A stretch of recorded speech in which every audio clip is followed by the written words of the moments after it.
ఆంధ్రప్రదేశ్లో భారీ వర్షాలకు రాష్ట్ర వ్యాప్తంగా భారీ నష్టం జరిగినట్లు ఏపీ ఉప ముఖ్యమంత్రి పవన్ కళ్యాణ్ తెలిపారు. పంటలు, రోడ్లు తీవ్రంగా నష్టపోయినట్లు పవన్ వివరించారు. ఏపీలో 3,312 కిలోమీటర్ల మేర రోడ్లు కొట్టుకుపోయి రోడ్లు భవనాల శాఖకు తీవ్ర నష్టం వాటిల్లినట్లు ఆయన వివరించారు. ఏపీలో 3,312 కిలోమీటర్ల మేర రోడ్లు కొట్టుకుపోయి రోడ్లు భవనాల శాఖకు తీవ్ర నష్టం వాటిల్లినట్లు ఆయన వివరించారు. అలాగే 1.69 లక్షల ఎకరాల్లో పంటలు నీట మునిగి రైతులు నష్టపోయినట్లు డిప్యూటీ సీఎం వెల్లడించారు. 18,424 హెక్టార్లలో ఉద్యానవన పంటలకు సైతం నష్టం వాటిల్లినట్లు ఆయన చెప్పారు. పంచాయతీరాజ్ ఇంజనీరింగ్ డిపార్ట్మెంట్కు సంబంధించిన 233 కిలోమీటర్ల మేర రోడ్లు పూర్తిగా దెబ్బతిన్నట్లు పవన్ వెల్లడించారు. వరదల కారణంగా మత్స్యకారులకు చెందిన సుమారు 60 పడవలు దెబ్బతిన్నట్లు డిప్యూటీ సీఎం పవన్ తెలిపారు. మీరు కూడా బయటకు వచ్చి మీరు కూడా సహాయక చర్యల్లో పాల్గొనాలని మనస్ఫూర్తిగా కోరుకుంటా ఉన్నాను. అలాగే గత 2-3 రోజులుగా నేను కనిపించట్లేదు అది అని మాట్లాడుతాను. ఒకటి చెప్తాను, ఇప్పుడు నేను వస్తే నాకు ఇబ్బంది ఏంటంటే ఈ సహాయక చర్యల్లో ఇబ్బంది పడిపోద్ది. ఒకసారి అందరిని మీద పడటం, దానివల్ల అధికార యంత్రాంగానికి కూడా ఒత్తిడి అవుద్ది. దానివల్ల నన్ను వాళ్ళు చెప్పడం వల్ల రాలేకపోయాను. అది నిన్న మీకు క్లియర్ కట్గా తెలియజేశాను. ఇంకా దీన్ని విమర్శించాలని ఎవరన్నా వైసీపీ నాయకులు అనుకుంటే భవిష్యత్తులో ఎప్పుడైనా సరే మీరు నాతో పాటు రావచ్చు. ఎక్కడికైనా సరే నాతో పాటు నా కాన్వాయ్లో తీసుకెళ్తాను మిమ్మల్ని. నాతో పాటు నడవండి. ఎలా ఉంటుందో మీకు అర్థం చేసుకున్నప్పుడు అప్పుడు మీరే సలహా ఇస్తారు. అందుకని దయచేసి దీన్ని ఒకసారి మీ దృష్టికి తీసుకొస్తాను. కానీ విమర్శించే వైసీపీ నాయకత్వానికి ఎవరికైనా సరే రాష్ట్ర ప్రభుత్వం చేస్తున్న ఈ చర్యల మీద ఎవరన్నా విమర్శించదలుచుకుంటే వాళ్ళందరికీ కూడా ఫస్ట్ మీరు సహాయం చేసి మాట్లాడండి. మీరు సహాయం చేసి మీరు బయటికి వచ్చి మీరు మాట్లాడి ఇళ్లలో కూర్చొని కాన్ఫరెన్స్లు పెడితే సరిపోదు. మీరు లోపలికి వచ్చి దిగండి మనస్ఫూర్తిగా. అలాంటి పరిస్థితులు అంటే మేము కూడా మాతో కలిసి తీసుకెళ్తాం. అలాగే వరద ప్రభావిత ప్రాంతాల్లో నేను ఇందాక మన కాన్ఫరెన్స్ కాల్లో కూడా మాట్లాడితే ఒకటైతే చెప్పిన, ఒకటి ఇమీడియట్ మెషర్స్ ఏంటి, ఈ వరద నీరు వచ్చేసిన ఇమీడియట్ మెషర్స్ ఏంటి, అలాగే భవిష్యత్తులో దీనికి ఇమీడియట్ రిపేర్. సపోజ్ రోడ్లు తెగిపోయినాయి, గట్లు తెగిపోయినాయి, అలాగే రోడ్లు పాడైపోయినాయి. సో వీటికి ఇమీడియట్గా అసలు జనాలకి రాకపోకలకు ఇబ్బంది కలుగుతూ ఉంటే ముందు వాటికి ఇమీడియట్ రిపేర్ చేయించడం ఒకటి.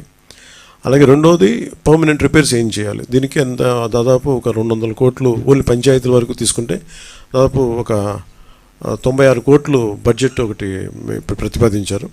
దాన్ని ముందుకు తీసుకెళ్తా ఉన్నాం. దాంతోపాటు మేము అడిగింది ఏంటంటే మన ప్రిన్సిపల్ సెక్రటరీ గారు శశిభూషణ్ గారి దృష్టికి తీసుకెళ్ళింది ఏంటంటే అసలు భవిష్యత్తులో ఇప్పుడు ఉదాహరణకి మీరు ఫారెస్ట్ డిపార్ట్మెంట్ మీరు చూస్తే మీరు government of India environment forest department వాళ్ళ ఎలా ఉంటుందంటే ఇప్పుడు ఎక్కడైనా సరే భారతదేశంలో ఉన్న ఏ ఇంచు అడవిలో అయినా అంటే ఇంచు కూడా it's completely remote sensing agency ద్వారా it's completely monitored and photographed. అంటే గత వారం ఎట్లా ఉంది, పోయిన వారం ఎలా ఉంది, రెగ్యులర్ మానిటరింగ్ ఉంటుంది. అంటే మీరు ఒక ఫారెస్ట్ డిపార్ట్మెంట్, మీరు ఫారెస్ట్ ల్యాండ్లో మీరు చిన్నపాటి ఒక పాక వేసినా కానీ it can be sensed, it will take a photograph. చాలా క్లియర్ కట్గా డిమార్కేషన్ చేస్తుంటాయి, ఇది ఫారెస్ట్ ల్యాండ్, ఇక్కడ వైలేషన్ జరిగింది. అదే తరహాలో భవిష్యత్తులో ఇప్పుడు మన ఒక డ్యామేజ్ జరుగుతుంది, దీన్ని అడ్రస్ చేస్తాం, దీన్ని బయటకు వస్తాం. భవిష్యత్తులో ఇప్పుడు మనం ఏమనుకున్నాం, ఇప్పుడు కూర్చోబెట్టి వైసీపీ వల్లే జరిగిందని నేను మాట్లాడలా.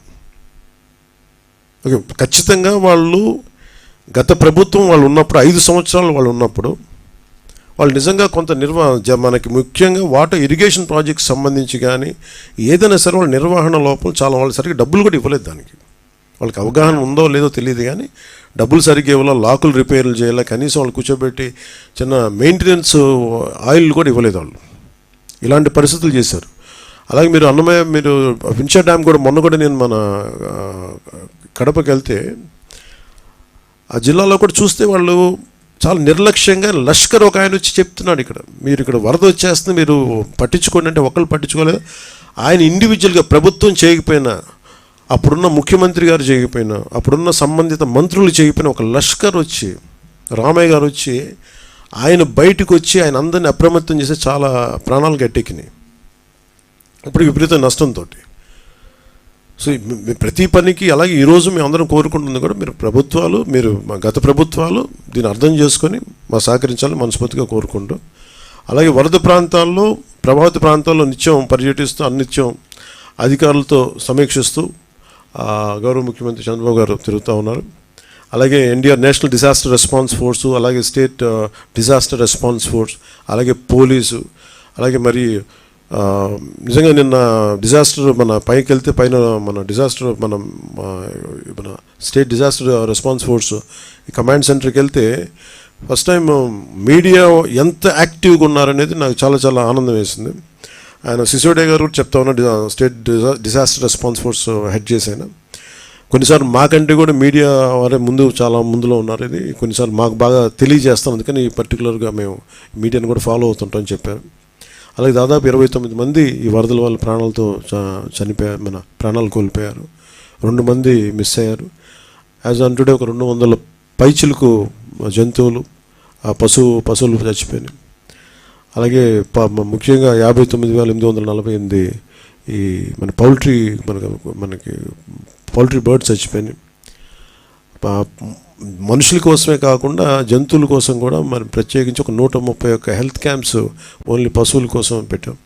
నెంబర్ ఆఫ్ యానిమల్స్ ట్రీట్ చేసింది దీనివల్ల 8,741 మంది 41 పశువులను ట్రీట్ చేశాం.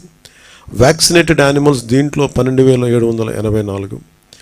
అలాగే చాలామంది మత్స్యకారులు పడవలు దెబ్బతిన్నాయి, ఒక 60 పడవలు దెబ్బతిన్నాయి.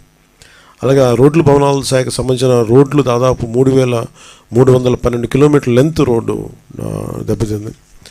అలాగే పంట నష్టం కూడా ముఖ్యంగా వ్యవసాయం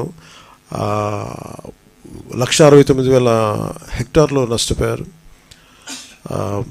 పంట నష్టం జరిగింది. అలాగే ఉద్యాన పంటలు కూడా 18,424 హెక్టార్లు ఉద్యానవనం పంట రైతులు నష్టపోయారు.